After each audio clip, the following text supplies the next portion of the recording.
Hello everyone, I am Kunal Panchal, working as an assistant professor in Computer Engineering Department at LG Institute of Engineering and Technology. Welcome all to the video lecture series of operating system with respect to the syllabus of Gujarat Technological University. In this session, we are going to discuss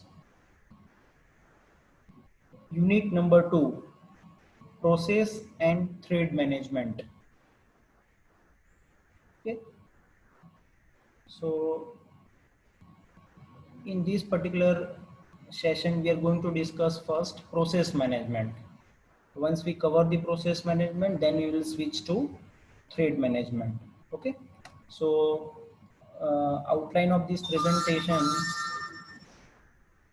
is, first of all we will see what is process, then we will discuss the difference between process and program. Okay, then we will see what is process control block, and then we'll discuss process state diagram or process life cycle, we can say. Okay, so first of all you need to understand what is process actually. So process means a program in execution. Okay, process is also known as task. When you say task, when you say process, both are one and same thing. Okay, so what is the actual meaning of process? So you know very well what is program is nothing but a set of instructions. Okay, say for example, if you if you written one program in C, and that program you have stored in your secondary drive, okay, or you can say hard disk. So once you store that program in hard disk, so that would be considered as a program because it contains set of instructions. Okay, so that is program. But when that program will become a process, when you fetch that program from hard disk to main memory for execution. Okay, once it resides in main memory, once that set of instructions or a program resides in main memory from secondary memory, then it will become a process. Clear? So process and program, these two terms are different. Okay, what is program? Program is nothing but a set of instruction. And what is process? Process means what? Definitely it would be considered as a program, but program in execution, not only program. Okay, so say for example, I can see that the process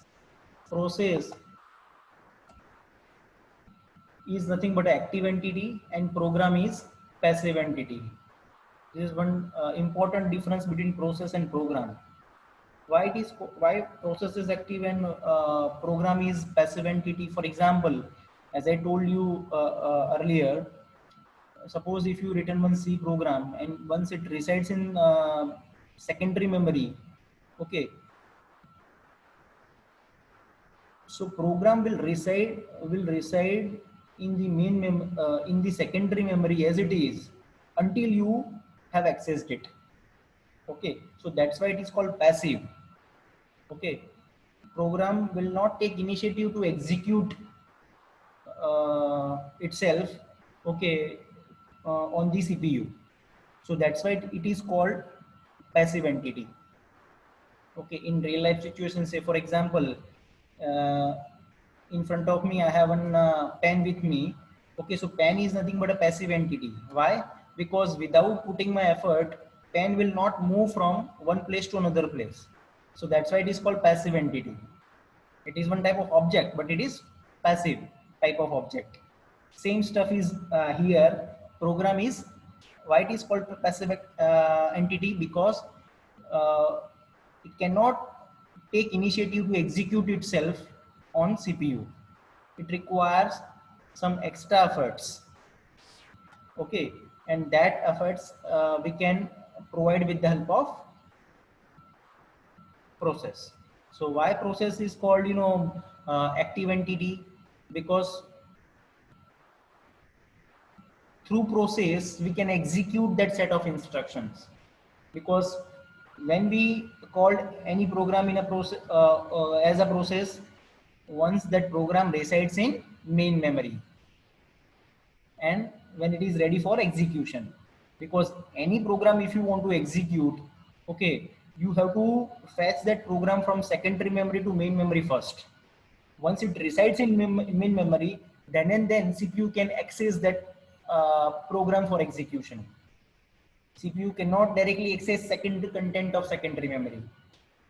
Okay, so this is all about, process and program, difference between process and program. Okay, so the simple definition of process is what? Process is a program in execution. Second sentence is process execution must progress in sequential order. Okay, process execution must progress in sequential order, that you need to keep in your mind.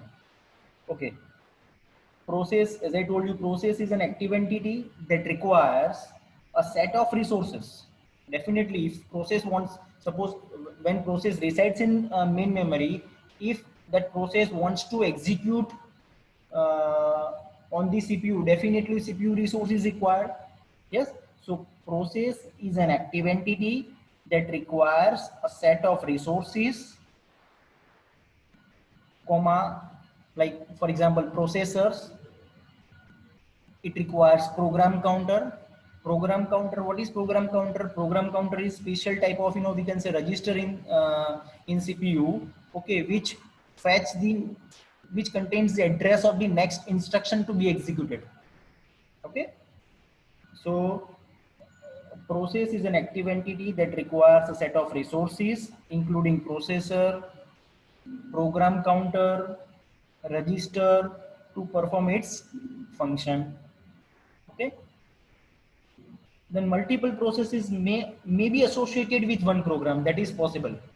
Multiple processes may be associated with one program. It is possible. Okay, now the second important thing is each process has its own address space. This is very important stuff. Okay, that we will elaborate in upcoming few minutes. Okay, each process has its own address space. Okay, so processes are, in general, processes are independent of each other. Means if one process is blocked because of any reason, that will not affect on the another process which is running on the CPU. Okay, so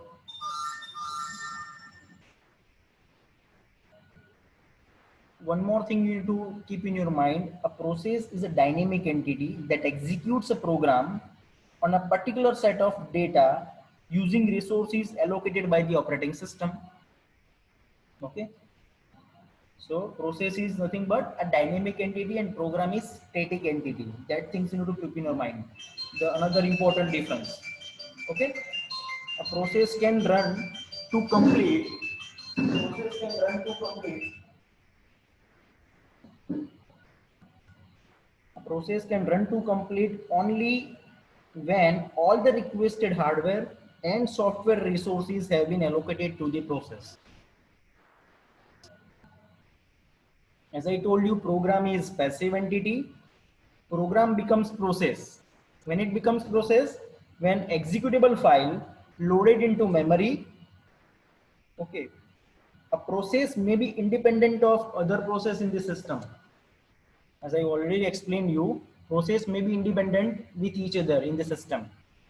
Okay, and when program will become a process, when executable file loaded into a memory. Main memory means what? Main memory.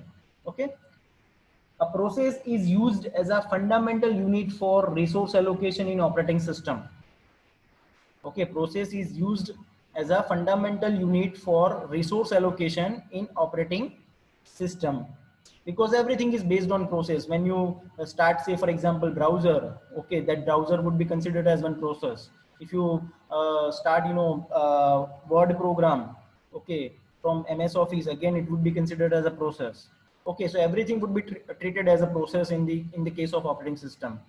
Okay, so a process management is one of the important functionality which is handled by the kernel of operating system. So that thing is that things you need to keep in your mind. Then each process has its own address space in which it runs. That is already I explained you.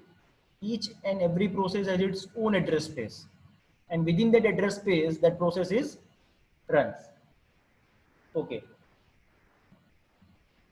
Process is a heavyweight task. Why it is called heavyweight task? That we will see in few minutes. Because each process is associated with one data structure. Each process is associated with one data structure called PCB. PCB stands for process control block. PCB stands for process control block, and PCB contains many information within it. Okay, so why it is called heavyweight task or heavyweight process?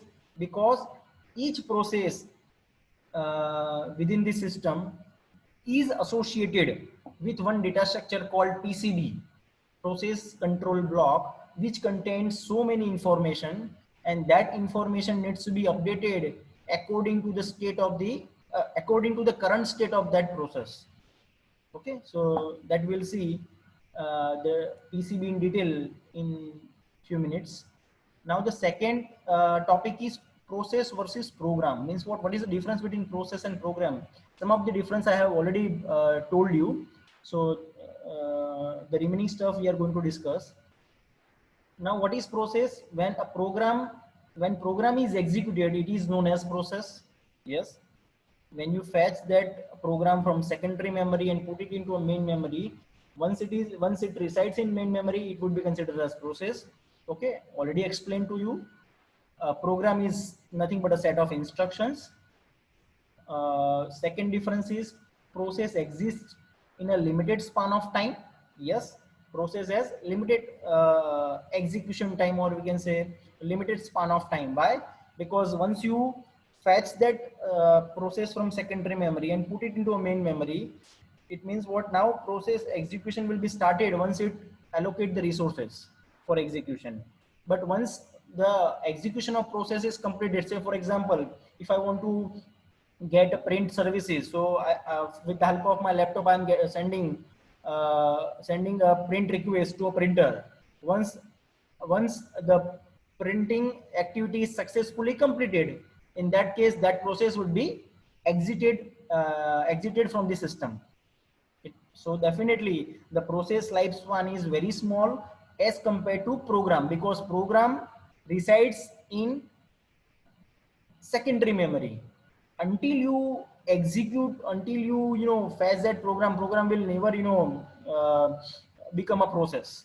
Okay, so a program exists at a single place and continue to exist. So definitely the lifespan of program is large as compared to process.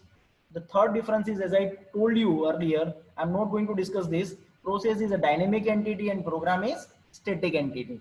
Okay. The fourth difference, again, this difference is a difference I already explained you. Process is active entity and program is passive entity. Okay. I have given one example. Any C program in execution, that would be considered as process. It's fine. Yes. Okay. And any C program stored somewhere, like say for example, if any C program located in the secondary drive, definitely it would be considered as program. Okay, so processes hold resources such as CPU, disk, IO, etc. Because for once it resides in main memory, for executing that process, as I told you, it requires resources. Okay, without resources, process cannot be able to execute. Okay, so processes hold resources such as CPUs, input output devices. IO stands for input output devices, disk, etc. Program is stored on the disk, as I told you, and does not require any other resources because it is passive entity. Once it is stored, no other activity is required as far as program is concerned. So that's why it is called passive entity. Okay, so this is the important difference between process and program. Now the next one is process control block. So what it means, so operating system keeps an internal data structure to describe each process it manages, and that data structure we called as process control block. It means what? Each process associated with one process control block in the system, and process control block contains these many information. These are the various fields it contains, each process, because each process contain process control block, and process control block contains 8 fields. Okay, 8 fields are there. Okay,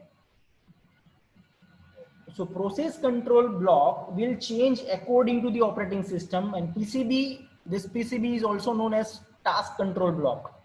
PCB is also known as task control block, and each PCB, process control block, is identified with the help of process identification field, or process ID field we can say. So process identification means what? It's nothing but a unique identifier through which we can uniquely identify a particular PCB within a process. Okay, so that is important field, identifier field. Okay, it is basically used to uniquely identify the process. Okay, when operating system stops running a process, it saves the register's value in the PCB. Okay, whenever operating system executed task, okay, it means what? It exists from the system. Okay, it saves the register values in the PCB. Register values means what? There are number of registers we have. Okay, which maintains, which contains, or you can say registers are basically used for storing the data temporarily. Okay, so these registers contain some updated information regarding process. Okay, when process is created by operating system, it allocates a PCB for it. Okay, OS initialize PCB and put PCB on the current queue. Put PCB on the current queue. And PCB contains, this process control block contains following fields. First field I have already explained to you. Second is priority number. What it means actually, priority number. So operating system allocates the priority number to each process. According to the priority number, it allocates the resources. Means what? Operating systems assign a priority number to each process, and according to the priority number, the resources would be allocated to that process. Okay, because priority is basically used for various purposes. For example, suppose system have different types of processes, like user processes and system oriented, or we can say system processes are there. So so both the processes have different priorities. Like system oriented processes definitely have higher priority as compared to user processes. Why? Because say for example, system oriented services processes means what? For example, your machine background processes, internal processes. Background processes are nothing but system processes, like machines contrast maintaining processes. Okay, the display maintaining processes. All these processes are nothing but the system oriented processes. Okay, so that process is requires higher priority as compared to user processes. Okay, so these priority numbers would be given to each process, and according to the priority number, the resources would be allocated for execution. The third field is program counter. As I told you, it is one type of special register in the CPU. Okay, which contains the address of the next instruction to be executed. Okay, next field is memory allocation. It contains the value of the base register, limit register, and the page tables depending on the memory system used by the operating system. Okay, So this memory allocation means what in that case, memory management oriented activity would be handled. Okay, and memory management, we have one separate unit of memory management that we'll see later on. Okay, uh, in that case, paging, segmentation, okay, fragmentation, all these uh, topics will come. Okay, so the memory allocation is required. Next one is IO status information. Means what? IO stands for input output. It maintains information about the open files, list of IO devices allocated to the process. Okay, list of open files, list of IO device, input output devices like printer, scanner, keyboard, mouse. Okay, IO devices. So it maintains this information in it. Okay, list of open files means processes uses number of files for operation, definitely. Okay, so operating system keep tracks of all open file by particular process. It will keep track of open files. Okay, the next field is process state information. Process state means what? There are various in the next session we are going to discuss process state diagram, and or we can say process life cycle, uh, which which contains various states. So process may be any of the one state during its life cycle: new, ready, running, and running, waiting, and terminate. These five states are there for each process. Okay, so that we'll see later on. But when process changes its states, the operating system must update its information in the process control block. As I told you, once the process is exit from the system, so the process associated process control block, it's will update it accordingly. Okay, now, so these are the various fields we have in process control block, and each process control block is associated with each process in operating system. That things you keep in your mind. In the next session, we are going to discuss process states, or okay, say process life cycle, which is very important for your examination purpose. Uh, so till then, stay safe and thank you for watching this video.